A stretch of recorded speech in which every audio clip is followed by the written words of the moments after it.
Welcome to Between the Lines podcast. I'm Jess. And I'm Janine. And we both work at the Winkler branch of the South Central Regional Library. In this podcast, we talk about books with our own twist. We talk about just the first half and predict where it might be going. And finish reading the book and discuss the second half. There will be snark, there will be spoilers, and depending on the book, there may be references to violence, sex, or other adult topics. So if that's not for you, stop listening now. All right, let's get into this week's book. All right, so today's book that we're going to be discussing is Daughter of the Deep by Rick Riordan, who is the well-known author of the Percy Jackson series. So, a brief summary of the book. Anna Dakar is a freshman at Harding Pencroft Academy, a 5-year high school that graduates the best marine scientists, naval warriors, navigators, and underwater explorers in the world. Anna's parents died while on a scientific expedition 2 years ago, and the only family she's got left is her older brother Dev, also a student at HP. Anna's freshman year culminates with the class's weekend trial at sea, the details of which have been kept secret. She only hopes she has what it'll take to succeed. All her worries are blown out of the water when, on the bus ride to the ship, Anna and her schoolmates witness a terrible tragedy that will change the trajectory of their lives. But wait, there's more. The professor accompanying them informs Anna that their rival school, Land Institute, and Harding Pencroft have been fighting a Cold War for 150 years. Now that Cold War has been turned up to a full broil, and the freshmen are in danger of becoming fish food. In a race against deadly enemies, Anna will make amazing friends and astounding discoveries about her heritage as she puts her leadership skills to the test for the first time. So a little bit of info about the book before we get started. This is a standalone book and is a New York Times bestseller. Daughter of the Deep is a retrofuturism science fiction novel set in a contemporary timeline of the world of Jules Verne's books 20,000 Leagues Under the Sea and The Mysterious Island.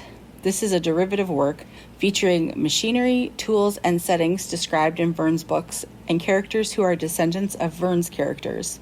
It combines both old and future technologies, melding together elements of both steampunk and artificial intelligence.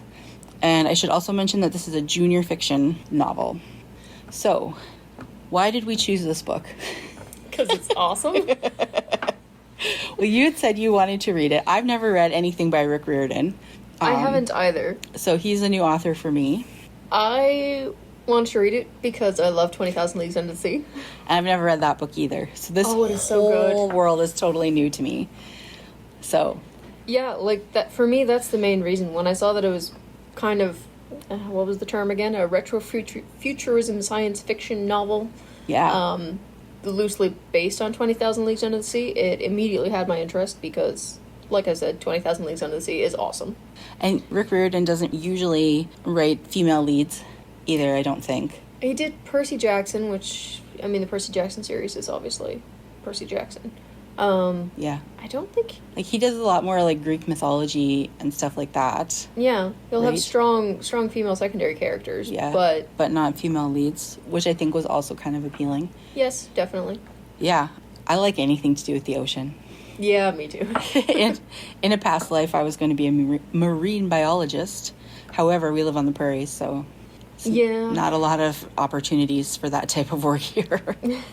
So anyways... I mean, you could still... Never mind. I'd say potentially on the lakes. That's not... There's always opportunities That's there, not fun. but No, that's not fun. it's too cold there. Yeah, no. I don't want to go scuba diving there. Unless I went to Churchill and worked with the belugas. True, the belugas are cool. Yeah. Anyways, sidebar. But yeah, like, I read 20,000 Leagues Under the Sea about a decade ago, roughly.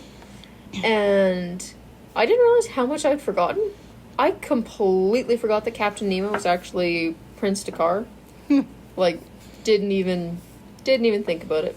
I think it's funny that his name is Captain Nemo. Because all I can picture is Nemo from Finding Nemo. Although the two have nothing to do with There's each other. Nope, nothing to do with each other. No. I mean, potentially the cartoon Fish Nemo was named after Captain Nemo. Yeah, I guess we don't know. I don't know what their inspiration was for that name, but... Yeah. So... The cover of the book is also very intriguing. Mm-hmm. The colors, like, they really pop. And it's an underwater scene, which... And it's got the Nautilus. Yeah. Yeah, it's pretty cool. It's Big fan. Big Yep, fan. it is. I also like that the U in daughter is like a whale's tail. Oh, I didn't even notice that. Yeah. So is the R. Oh yeah, and the D and the P. It's just a very cleverly designed cover. Mm-hmm. Like, they did a really good job on it. Yeah. So. Yeah. So first off, I was reading, like, there was like the author wrote sort of an introduction, and somebody else also did. Mm-hmm. I didn't recognize the other person. No, me neither. But in one of those, maybe it was in the author's, he said 80% of the ocean is still unexplored. Mm-hmm. And I just was like, considering like all the technology and all of the stuff that we have today, like 80%, that's a lot. It is a crazy amount. Like, they're still discovering new animals constantly. Yes. Like, it's only recently that the whole giant squid thing was like, oh, yeah, no, they do actually exist. Mm-hmm. And we did actually finally catch one on camera, but, like, there's fish out there that we don't know anything about. No.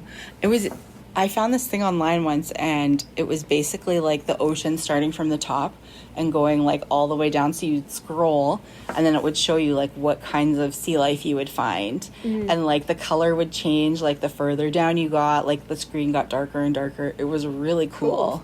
And it went on forever. Like, I was scrolling for a long time. I was like, are we at the end yet? But it was really, really cool. And yeah, like, I had no idea. There's just so much ocean. Yeah. There's, again, only recently, in Antarctica, they discovered a fish with white blood. Oh. Yeah. How weird. cool is that? That's weird. Yeah. That's kind of gross. What? What's gross about that? I mean, it's blood. And could you, like, white blood? That just seems like... Yeah, normally that's not a thing. No, I know. That's why it's kind of ick. But then again, it's like the amount of animals we haven't discovered yet is quite impressive. Like, considering how much technology we have and how long, like, people have been cataloging animals for hundreds of years. Yeah. And you still can go to the Amazon and go, that's a butterfly that I've never seen before. Yep. And, like, it just speaks to the vastness of the ocean. Yeah. You know, like, you don't really think about it, especially in landlocked Manitoba. Yeah. We don't really think about that too much, but... Speak for yourself, I do all the time. Well, I mean, I think about the ocean because I want to go there, but I don't really think about, like, how huge it actually is. It is difficult to comprehend. Yeah. But. So anyway, a little ocean aside for y'all. I was captivated by this book from the start, basically. And when I started it, I didn't have time to read the full half, and I didn't want to stop, but I had to stop because I had to go to bed. But I don't know how you felt, but I just cannot wait to finish. Really, really liked it. Like, I had a hard time going, okay, I need to put it down. I need to step away. I need to not read the other half right away. Yeah, I know. I was like, I can't. Like, I gotta read it. But sometimes with junior fiction books, it's very like, these kids are really kids. Yeah. It's not. Like, you could easily read this book as an adult and still thoroughly enjoy it. Like, absolutely. The characters are well developed, and this is supposed to be a standalone. Yeah, this is standalone. It's standalone. There's enough character development that it feels a little bit like it should be a series. Yeah. And I'm kind of disappointed it isn't. Well, you never know, I guess, but all of everything I could find was just a standalone. Yeah, I know. Yeah. So my only issue is that there are so many characters. Like, they have their whole class. There's 20 kids, I think. Yeah. So when you have 20 kids, plus all of the adults and all of the other characters, the students from the other school, like, there was a lot of names. There was. I mean, he did a pretty good job of not just ignoring the other, 15 kids, but also focusing enough on the main group of 4 or 5 that you don't... How do I put this? There's some books where it's like, I don't know, who is the main character? You're bouncing around so much between... No, you know who the main character is, but I think my issue is because the other ones are sort of there...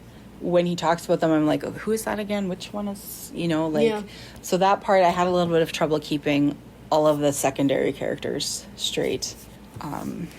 So there was that, but that was just a me thing. I had more difficulty remembering who... Okay, so Anna is descended from Captain Nemo. Esther is descended from Harding? Harding. Yeah. Yeah. So, okay, this book references 20,000 Leagues Under the Sea and the Mysterious Island like a lot. Like a lot. Yeah. To the point where I'd almost say, if you got the time and you're interested, read 20,000 Leagues Under the Sea and the Mysterious Island first, because it will add more to this book. And it was interesting that was required reading for the students, those two books, before they started at Harding Pencroft Academy. Yeah. I thought, well, that's kind of interesting. And Anna didn't know that she was a descendant of Captain Nemo until this book. Of course she didn't know until this. She didn't know that until all of this stuff happened, and they were like in the thick of it, and then they had to tell her who she actually is. But like the Land Institute was set up by what's his face? I forget the name of the character in 20,000 Leagues Under the Sea that Captain Nemo sets loose. But the Land Institute is set up by him. And then the Harding Pencroft Academy is set up by Harding and Pencroft, obviously, who were the characters in The Mysterious Island. Now, Anna's descended from Captain Nemo, but Esther's descended from Harding. So there's a lot of back and forth between the history and what in the kids figuring out what in the book is accurate and what was just something Jules Verne made up or was lied to about so he didn't spill secrets. So yeah, like I said, it is definitely helpful if you have read the books first. Yeah, I almost feel like if I had more time, I would like to read those books. I've read 20,000 Leagues Under the Sea. I don't remember reading The Mysterious Island, which seems like a big mistake on my part. That seemed like something you would read. It's not... When Jules Verne comes up as an author, you always hear about 20,000 Leagues and Journey to the Center of the Earth. Actually has written quite a few books. He's written quite a lot. I didn't realize. But because The Mysterious Island's not really top 5 that you hear about, I apparently have just completely missed it, which I will be remedying. But yeah. Yeah. My initial thought was to not trust Hewitt, who was the adult with them. Oh, I still don't trust him. No? No. I'm not sure anymore. Because... Just because he's dying doesn't make him a good guy. No, it's not because he's dying. Because he was open and honest with her about who she actually is, and I don't know. You can be open and honest and still be manipulating. Yeah, I guess that's true. I'm just not sure. I'm just cynical, to be fair. I know, so it's true. Could just be me. But I also wondered, like, at the beginning of the book, she goes diving with her brother Dev. And he gives her a necklace, which was a pearl. Yeah, a black pearl. A black pearl that had belonged to their mother. And yes, I'm trying with every fiber of my being not to do a Johnny Depp impression at the moment. Oh, please do. I don't think anybody wants that. I do. Anyway, it's her birthday, I guess, the following week. And so he's giving this to her as an early birthday gift. And so as I was reading, I was like, did he have like a premonition? Did he know something was going to happen? Or why? Like, I know he said it was because she had her trials. Her trials coming up, but... See, I think it's more that. Yeah. Because he knows that she's about to find out some, like, seriously life-altering information. No, he doesn't know that. Yeah, he does. How does he know that? Because during the trials for the freshman year, that is when they normally start telling the students what the point of... Oh, right. The Harding Pencroft Academy is. Right. I'm thinking, though, she wouldn't have necessarily found out that she was a descendant of Captain Nemo at that time. My impression was that she would find that out regardless. Okay. So that part I wasn't sure about, so... Well, they said that they were going to tell her some information. How much of that information, I mean, we'll never know now because they kind of told her a lot of it. Well, they had to. Just based on circumstances. But my impression was that she would find out quite a bit of it. Okay. So he knows that she's going to figure out all of this rather earth-shattering information. So it does make sense that he'd give her something from their dead mother as kind of a... Yeah. Reminder of some good things. That's true. That kind of thing. At one point, she sort of mused about whether all of this happening was part of their training exercise or their trials or whatever. And I was like, oh, how I wish that was true. Because it's such a catastrophic, like... I want Dev to be alive. I know. I really want Dev to be alive. And, like, their whole school was just... wiped off the face of the planet. Demolished. And I just... It fell into the sea, for the record. Yeah. Like, it was built on a cliff, and it was torpedoed, or seismic torpedoed, and fell into the ocean with, like, 100 and some odd students and teachers and whatnot, like, and her brother. It's just basically gone, the entire thing. Yep. And so... I will say, the thing that I've found a little bit disconcerting was the fact that she's not more freaked out about that. About the school being gone? Or her brother being gone. Yeah. Maybe it's just a matter of we're in crisis mode. We have to keep going. We can't dwell on. I get that. I get that. But it's still one of those things where I'm going, really? Well, I mean, when you're in a situation like that, you can't just curl up and feel your feelings. Yeah. Either, right? And to be fair, like, her parents died, so this is not exactly her first time going through it. No, and especially because suddenly all of this responsibility is put on her, and all of these things that she didn't know about herself, and suddenly she's expected to sort of become a leader. Yeah, she's got to go straight into problem-solving mode. Yeah.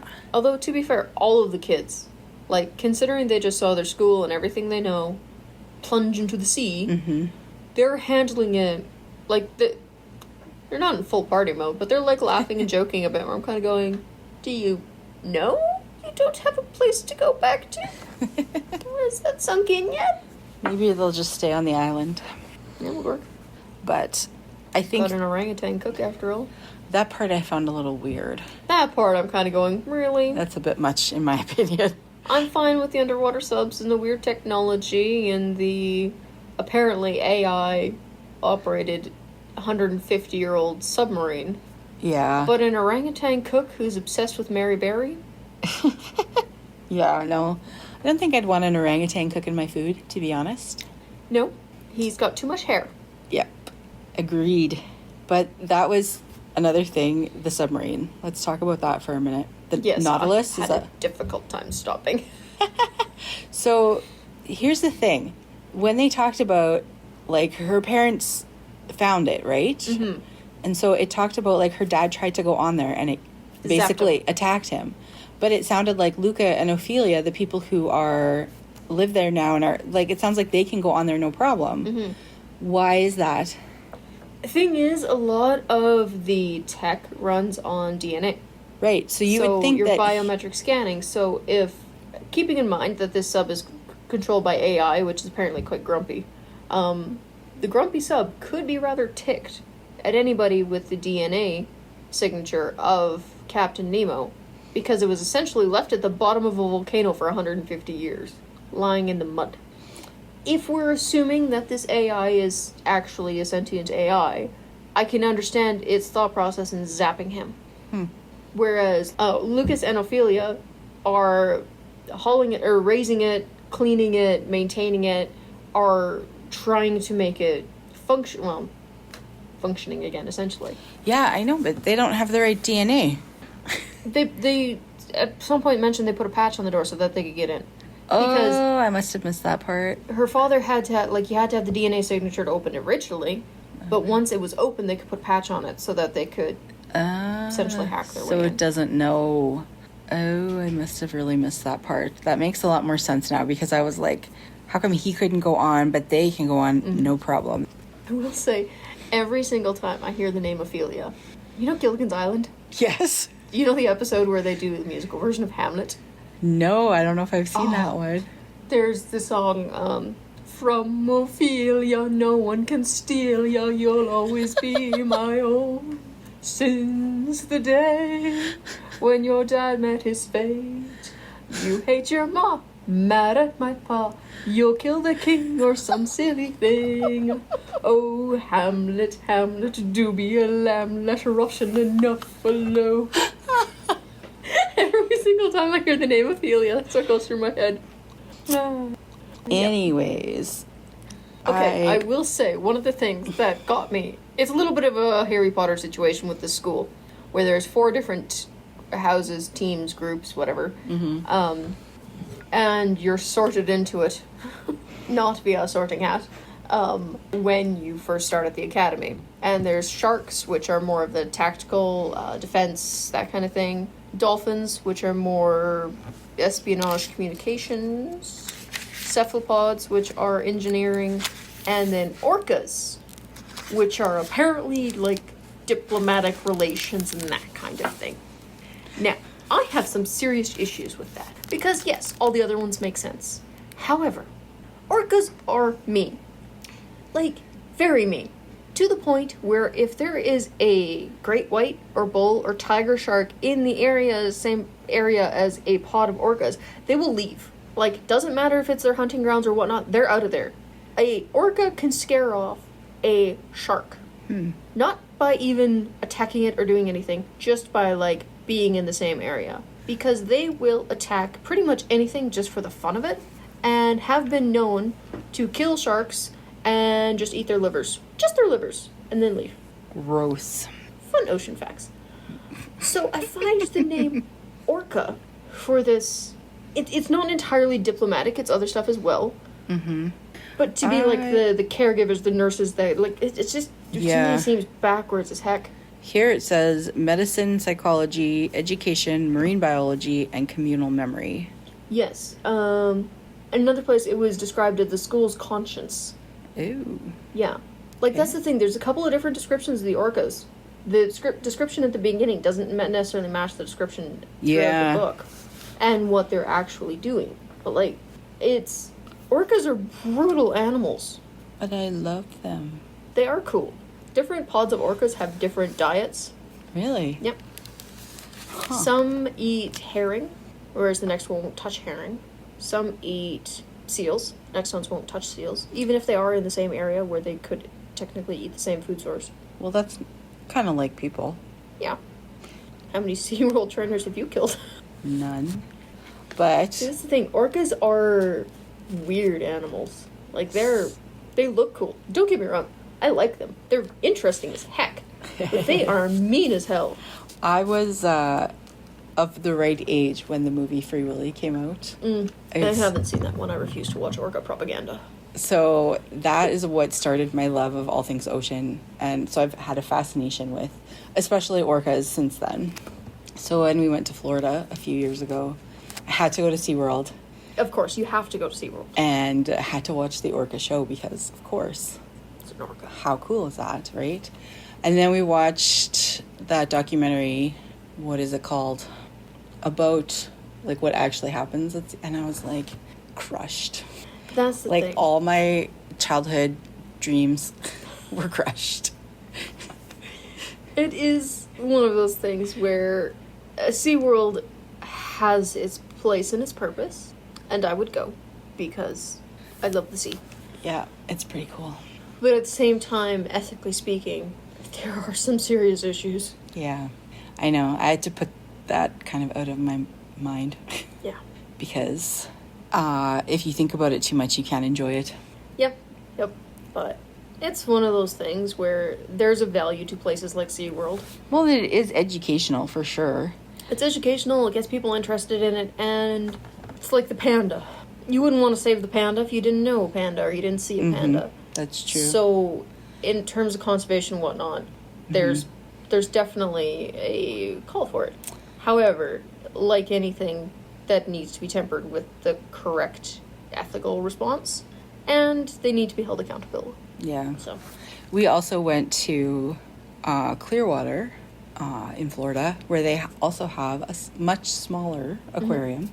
Anywhere I go, if there's an aquarium, I go. Oh, you need to go to Nestor's Aquarium in Winnipeg. They have piranhas. There's an aquarium in Winnipeg? It's a pet store. Oh, it's a pet store. It's a pet store, but you need to go because they have rays. They have rays. They're like this big, and some are like this big. And there's a sign on the side of the tank that says, "Do not touch them. They will hurt you." Oh, boy. Yeah. They had turtles at one point. Seahorses once. It's the kind of place where it feels like there's illegal trafficking going on. But I'm still going because I can still see piranhas. I'm going to have to check that out the next time I go to Winnipeg. Clownfish and when you go in, they've got like a Nemo tank. Okay. They've got a clownfish. They've got a blue tang. Is there like a puffer fish? There's no pufferfish in there. There's a starfish in the Nemo tank. There's starfish in there, yep. One of the yellow ones. I forget what they're called. They change a little bit depending. I've seen a couple of different ones in there that aren't always in there. But yeah, it's really cool. They also have parrots sometimes. Cool. And snails, and shrimp, and eels. I can do without the eels. Moray eels freak me out. They have 2 sets of jaws. That's gross. Whoa. But yeah, we also went to Clearwater. I don't know if you know the movie Dolphin Tale. I know of it. I have not seen it. Okay, so it takes place in Clearwater at this aquarium. There's a dolphin there that is missing a tail, and then they like create this prosthetic tail for the dolphin, whatever. But their focus is much more on rehabilitation and like getting the animals back out into the ocean if they can. That's the thing. There are, and granted, not all of them, and there's never one size fits all, but the less commercial, independently run ones tend to be a bit more better. It was like a much different experience between the two. Like the one was like smaller and like it was just the aquarium, like just the animals and stuff. Like at SeaWorld, there's rides, there's shows, there's it's very like, much a theme park. It's a theme park. This was like an aquarium. Yeah. Very basic, like nothing flashy really. Granted, they have a separate museum type thing that has more stuff from the movie and whatever. So at the time we went, my daughter was obsessed with this movie, which is why we went there and yada yada. But anyways, it was interesting to see the difference between the two, and yeah. One's about the profit, one's about the animals. That's what it boils down to. It is, which again is crushing to my childhood dreams of SeaWorld. The magical place of SeaWorld. Yes. And Shamu. Anyways, that's biggest. We're getting way off topic. Way off topic. So anyways, there was a quote in the book that I really liked. It said, "The impossible is merely the possible for which we don't yet know the science." And I was like, yeah, I mean, that's true. Well, that's like, magic is only magic until we figure out the science behind it. Yeah. There's a lot of stuff that used to be considered magic that is now like, no, dearie, that's Wi-Fi. Yeah. It's all about, do we understand it yet? Or an amphitheater. The picture for an amphitheater and Wi-Fi are the same. Like But yeah, it is a really good book. Even though we haven't really talked about the book, we've just we've talked off on tangents about SeaWorld and book. Random ocean facts. I too feel like this could have been a series, although I don't know how it's going to get wrapped up in the end. Well, that's the thing. Obviously, she's going to save the world. Of course. Because it's a junior fiction book. They always save the world. It's not going to be like, I mean, a lot of tragedy has already happened. But I will say, I did have a hard time putting it down because the halfway point was right after they found the submarine. Yeah. Or we're going to get on the submarine. Yep. Or we're on the submarine. Well, she gave the submarine a big speech. Yeah. Before she was going to board it. And then I don't know if we got to her actually being on there. I did but they were like in the entryway. Yeah, okay. But like nothing. She wasn't like in it. She was in the entryway. Yeah. She says, "I am coming aboard and I step over the last threshold my parents ever crossed." Okay, see. ... Did you read farther? I read farther than you.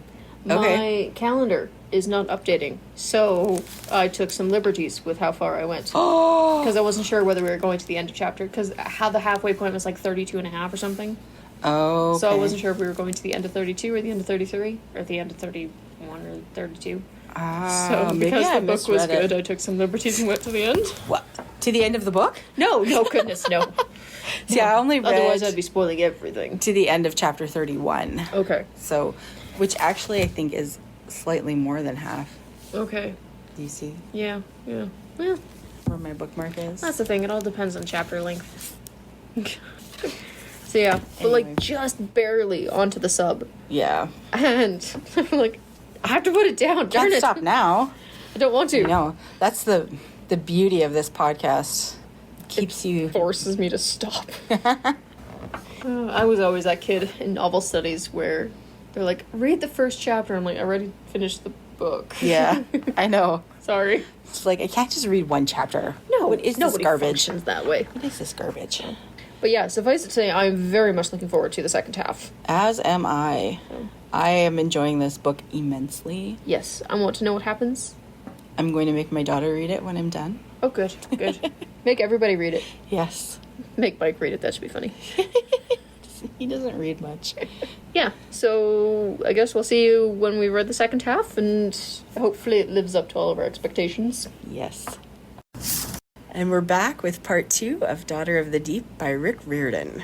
So, part 2 was a wild ride, I thought. It was. What are your thoughts? I don't know if I like the ending. Really?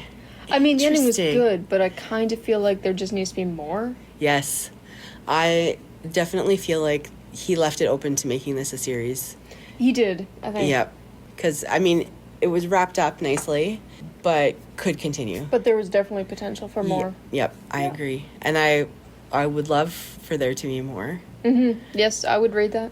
Although this book came out 2021, I think, and I haven't seen any indication of a sequel so far.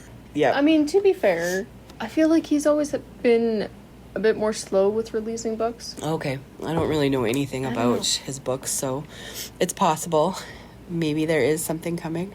But what I did read was that this is a standalone, so No, that's the thing. maybe I they were think. waiting to see how it was received. I'm pretty sure if there was intended to be a series, they would have said that from the get-go. Yeah, they usually do, Because it's right? Rick Riordan, like, he's popular. Yeah. And his series have done well. Yeah, that's true. So, Rick, if you're listening, we want more. Yeah, exactly. We have to have more. We can't stop at just one. No. So, my initial thought when the Land Institute students came was like, no more people can die in this book because it's There's been a enough. lot of people dying for a kid's book. Yes, yeah. And I was like, I cannot handle any more of that. Everybody has to get out if you're okay. And for the most part, I think they did. The Land Institute people, Did they lose? I don't know. They weren't super clear about what happened to everybody that was in the name of the sub that I cannot remember. The Aranax? Is that Yes, what it's the called? Aranax. No, I think all of those people survived because they went in and saved them. Right. But there wasn't any kind of, like, turns out Timmy got stuck in the engine room. No, they didn't specifically say, but It sounded like most of those people survived. Yeah. And then whoever was in the sub with Dev got out. yeah, But they don't really say what happens to the other kids. that's true. It's not really clear, but Yeah. it's not none of the Harding Pencraft students are lost, No. which was the most important part for me. Yeah. But you may recall that I said at the first half, I wonder if Dev knows something. Mm-hmm. Turns out he did. He very much does. And I refused to believe that he was dead, and I was right as well. Yes. It's too easy if he was dead. Well, I don't know. It makes more sense for him to be alive. Yeah. Because there had to be a mole. And I did not expect, but I didn't expect that it would be him. I wasn't surprised by the fact that it was him. If you are alive after something like that, pretty good chance you're not totally on the up and up. That's true. I mean, it makes sense in the end. I just wasn't expecting it, personally. So, I'm not totally happy with what happened with him at the end, where they're like, oh, we're going to go down in the Nautilus and look at the marvelous sea garden where our parents are buried. And everything's okay. Or I'm going, but it's not. I don't know if everything was okay. He committed mass murder. Yeah. Or had a pretty strong hand in committing mass murder. And I don't think that she forgave him fully. Oh, I don't think so.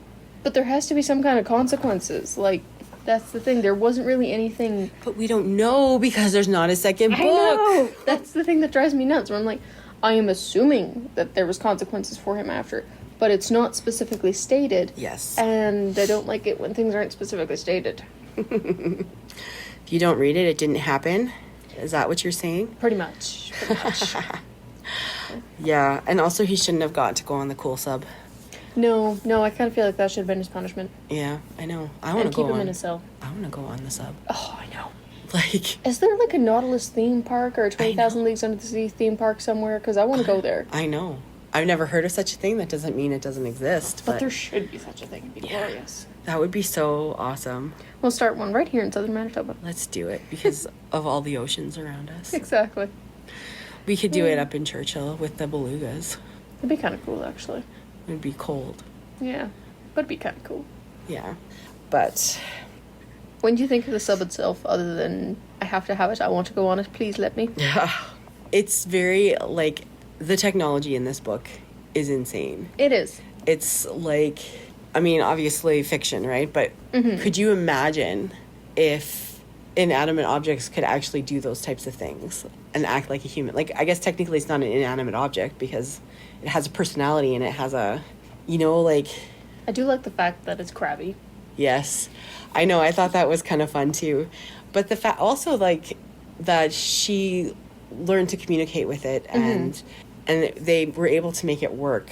And that's the thing, like, they took all of the crazy tech in 20,000 Leagues and then just went a titch further and made it a sentient AI. And I think that kind of helps explain some of the crazy tech and whatnot better than just, oh, it turns out that Nemo was genius. Like, I don't know, to me it kind of just rounds off the tech part of it a little bit. But yeah, it's super cool. Also, I would love to see this as a movie. Yes. So that I could actually, like I can picture it in my head, but what it's in my head is probably totally different from... Have you seen the 20,000 Leagues Under the Sea movie? No. You should. It's got Michael Caine in it. Oh, Michael Caine. Okay. Yeah, but, like, I really think they could do an amazing job with this as a movie. Oh, they totally personally. And I think that would be fantastic. So again, Rick Riordan, if you're listening... We want a movie and a theme park and a full series, please. We don't ask for much. No, not at all. Not at all. Just a few minor $1 million things. Yes, exactly. What did you think of Romeo? Oh my I love Romeo. He's so cool. At first I was like, no, get this thing out of here. But once they figured him out and figured out how to, like, manipulate him and stuff, I was like, yeah, that's pretty cool. He's a giant octopus. Yeah. How cool is that? And he came in, like, totally at the last minute with the battle and, like, I was like, yeah. On the one hand, it feels like a little bit of a cop-out that Romeo killed the sub. On the other hand, I'm like, that's fine. The kids don't need any more trauma. The element of surprise, though. It wasn't surprising. It was just cool. Well, no, the element of surprise for the other people. Yes. Yeah, you don't really expect, you know, a 50-meter octopus to just, like, give you a giant hug. Yeah. Oh, I'm a fan. Yeah, I know. I also really enjoyed the relationships between the students and how, like, for me it was interesting how, like, something like this could have, like, they could have been at each other's throats. Yeah. And, like, fighting and whatever, but they really, like, banded together and worked together and, like, were in agreement about most things. And, like, I just thought that was really, really interesting to have it written that way. Yeah. Like, that's the thing I feel like with kids' military academy books, if that's a thing.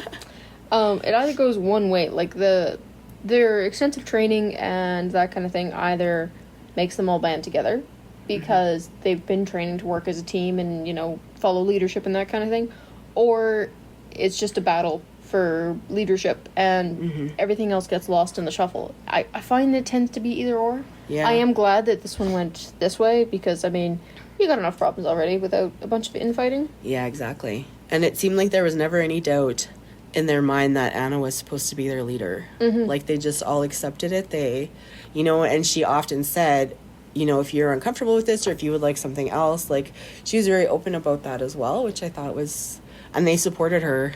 It was, like, quite mature. Like, yeah, it really was for freshmen. She gave them multiple options to go, hey, you know, pick somebody else if you want. Totally understandable. Yeah. And even, like, they found the treasure and stuff.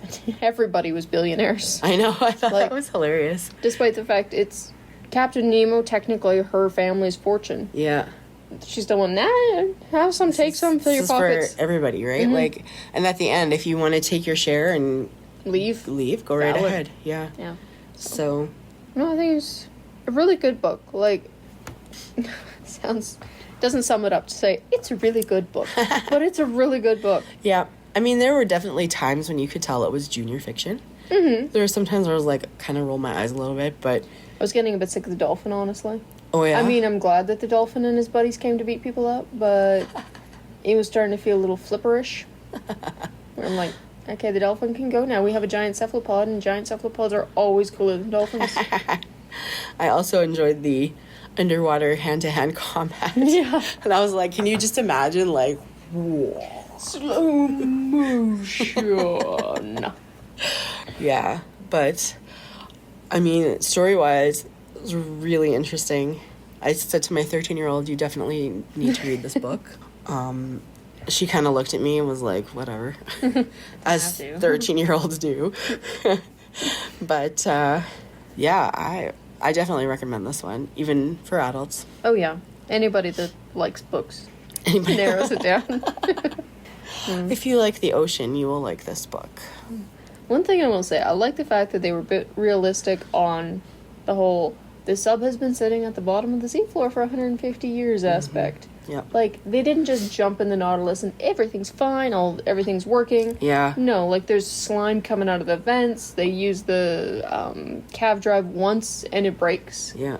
Like, there's a lot of tech stuff that does not work. This sub is by no means fully functional. No, absolutely not. Like, and at no point in the book is it fully functional. No. Like, which is part of the reason why I'm like, yeah, I want to see what she can do when she is fully functional. And there's probably things about it that they still haven't discovered yet either, right? Oh, that's the thing, like, but they didn't, it wasn't like, here you go, hop on a nice shiny sub and travel the world, because that was definitely not the case. Yep, exactly.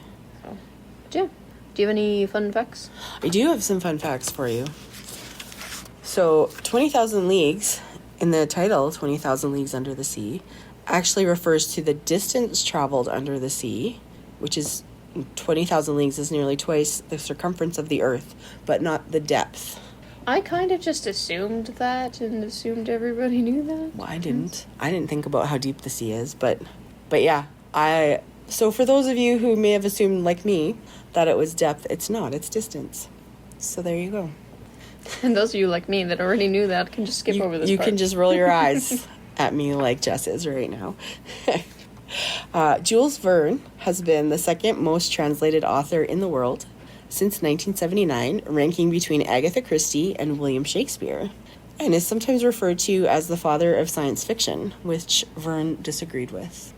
Who's first, Agatha Christie or William Shakespeare? I think Agatha Christie, That makes more sense. because that's the order they were written in. Yeah. I don't know Well, that it's Shakespeare- specifically said. I feel like Shakespeare would be difficult to translate into multiple different languages. Yeah. Because you start to lose your iambic pentameter and all the other stuff. Yeah, that's And also a true. flow of, But he's songs still, and like, that kind of thing. in the three top most translated is still pretty good. yeah. So, closely related to Verne's science fiction reputation is the often repeated claim that he is a prophet of scientific progress, and that many of his novels involve elements of technology that were fantastic ideas for his day, but later became commonplace. These claims have a long history, especially in America, but the modern scholarly consensus is that such claims of prophecy are heavily exaggerated. In a 1961 article critical of 20,000 Leagues Under the Sea's scientific accuracy, Theodore L. Thomas speculated that Verne's storytelling skill and readers misremembering a book they read as children caused people to remember things from it that are not there. The impression that the novel contains valid scientific predictions seems to grow as the years roll by. As with science fiction, Verne himself flatly denied that he was a futuristic prophet, saying that any connection between scientific developments and his work was mere coincidence, and attributing his indisputable scientific accuracy to his extensive research. Even before I began writing stories, I always took numerous notes out of every book, newspaper, magazine, or scientific report that I came across. So I just found that really interesting, that, he was viewed one way, but he didn't really see himself that way. Well, I think it's one of those things where with science fiction, it's not like fantasy. Like, it doesn't matter how long it is between when a fantasy book was written and now. We still don't have unicorns or dragons. Yeah. But with science fiction, as technology continues to progress, a lot of the time some of the inventions and that kind of thing are inspired by something that was seen in science fiction. So it appears as though the technology has been prophesied or is destined in some way to become a thing, as opposed to the technology from the fiction inspiring a real life invention. Right. That makes sense. Yep. Like, if you look at Star Trek, because I'm a nerd, there's a lot of things in Star Trek where you go back and you watch the old Star Trek episodes and you go, what are you talking about? That's not impressive. We all have cell phones. Like, the technology does, depending on what it is, eventually... It catches up. Catches up, exactly. Yeah. Like, we're not going to have transporter beams, but, you know. We don't yet have flying cars like the Jetsons. Do we want flying cars? Not in this area. Winkler drivers are bad enough in 2-dimensional maneuvering, never mind in 3-dimensional maneuvering. Yes. I don't think we want that. So I can understand why people would think that, but it's science fiction. Yeah. Science is right in there. Right in the title, at some point science is going to either make these inventions and that kind of thing, or not. Yeah. Like, because it's, phaser technology is still very much a thing of the future because, well, phasers are incredibly specific and or dangerous. Yes. Yeah. One of the things I found interesting was Robert Ballard, who, as we all know, found the Titanic, was actually... Do we all know that? Do we not all know that? Some of us may not know that. I assumed everybody knew that. How do people not know that? Because we're not all nerds. Okay. Sorry. To all my fellow nerds, we all know that... I should know because my daughter went through a Titanic phase, but... He was actually an advanced reader for the book. For this book, Daughter of the Deep? Mm-hmm. Oh, interesting. He was, in the acknowledgements. Robert Ballard, a retired United States Navy officer and professor of oceanography who is now a full-time deep-sea explorer. If you want to read about his amazing real-life adventures, underwater adventures, check out his book, Into the Deep, a memoir of a man who found the Titanic. I guess I didn't read that part, obviously. I did. Then I would have known that. I'm a nerd. I read the acknowledgements. I do often. Sometimes, I think because of all the reading, I was like, done, next. I'm not reading anything extra here. Yeah. Even chapter titles, not happening. Yeah, no, but that's really interesting, actually. Yeah. Also, I want that job.